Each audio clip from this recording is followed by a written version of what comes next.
Yo, what's up, dudes and dudettes? This is your host, Sugi Shogun here, and today I am delighted to review the new anime original series by Netflix, and that is none other than JoJo's Bizarre Adventure Stone Ocean Part 1, aka the 5th season of the JoJo franchise. And Netflix has now released the first 12 episodes, and I believe the totality of the season will be around 24 to 26. So at some point they're going to be releasing the remaining episodes of this season. Now the very interesting thing here is that Netflix has basically acquired the rights outside of Japan, and this is the first time that they have done that. With previous JoJo seasons, they have basically acquired the episodes after they have aired. Now they basically are getting it before anybody else, because in Japan it's airing on a weekly basis on Tokyo MX, MBS, Animax, and etc. So this is a very interesting move and a very aggressive stance from Netflix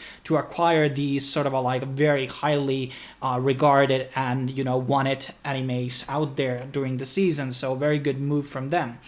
And so one of the big questions obviously a lot of people have is that if I haven't watched the other JoJo stuff, can I jump into the Stone Ocean? Then the answer is yes, it does take place in the same JoJo universe, and there will be cameos, especially Jotaro Kujo, which has been one of the main characters since season 3, so season 4 and 5 he has made appearance.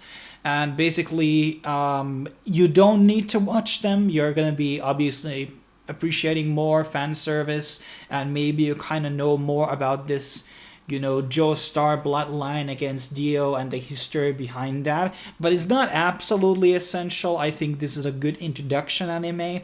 For example, I did not finish The Golden Wind, and we're going to be going into that later in this review, but I've seen everything except that one.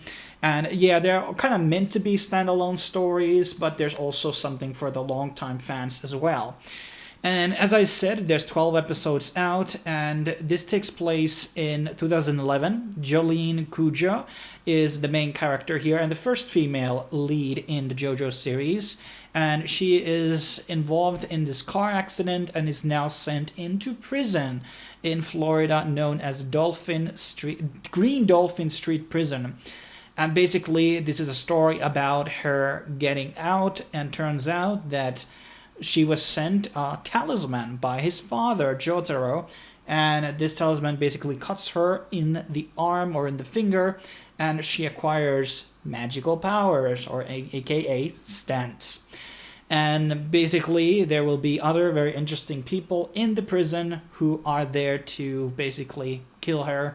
And it's kind of like her survival. The story kind of evolves a lot more in the third, fourth episode. What will be her main goals throughout this story? Now, in terms of the source material, it is as long as the Golden Wind, so it's 17 volumes. So that also makes me suspect that this is going to be a 24-episode show. Now, what I like about Stone Ocean here, I think those are the good things we should start off, is that when we look at Diamond is Unbreakable, Golden Wind, and the ones before that, there has been this sort of a format which is the monster of the week. You have a couple of introduction episodes where you introduce the characters, and then a random enemy will appear with stand ability, and then the team will figure out, usually a couple of characters on the good side, will fight this enemy and kill it, and then it's going to be a next episode, and next episode, and next episode. And that is kind of the story format in most of these. This is why I'm also a very big fan of the very first season, because it wasn't like that. It was like a very precise one ongoing story, a more fantasy-esque. The adaptation wasn't the best. I think it was a bit rushed. That's my personal take on, Phantom Blood, but other than that, I did like it. From the setting and pretty much all the aspects about it were pretty good. Now, I think Stone Ocean there's always been detective aspects into a lot of the JoJo shows, which a lot of people obviously appreciate, but I think Stone Ocean kind of is not, at least in these first 12 episodes, not so much leaning into that old format of monster of the week, which was the reason I dropped Golden Wind, because I felt like it was like that. It's just not a very good format in terms of telling the story, and it just becomes predictable after you've done it a couple of times. So I think, the mangaka Hirohiko maybe have done a better job with Stone Ocean in terms of its format, how does it work, and all that. Obviously, I haven't seen the full season yet, so I can't say, but this is me basing it on the part 1 that I've seen. There's a good cliffhanger also in the end. I think the pacing is great here. Everything basically takes place in the prison, so you're not like moving from location to location, and some of the villains and things are kind of built up in the beginning. In a way, when you do a really, really good character build up, you want to you kind of want to show all of the villains a bit, at least in the beginning. This is not something that Hirohiko does with his. It's just like a new, as I said, kind of still in that monster of the week format, where everything that is known about the character is basically built up to maybe max 3 episodes. But in terms of the crew here, like Jolene as a character, I think is a bit masculine, but then again you have to think like, okay, this is a descendant of the Joestars, so her acting that type of a way is kind of expected, and this what people would assume what a female Joestar would be like.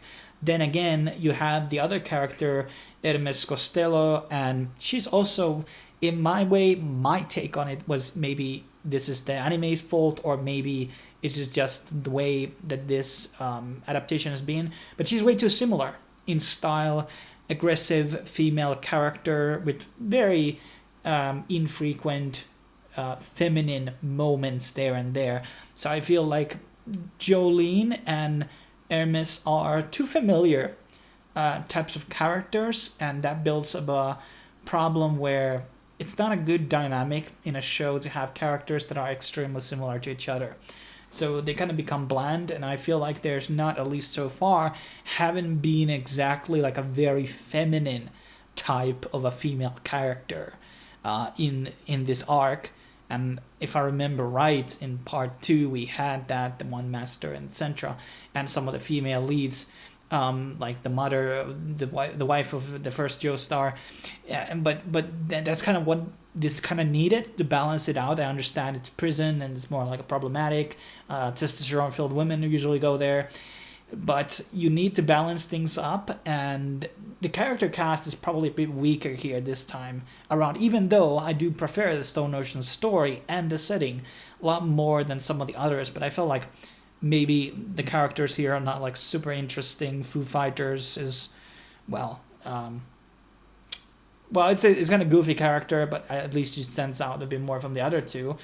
And then you have also a couple of interesting things here in terms of the dub.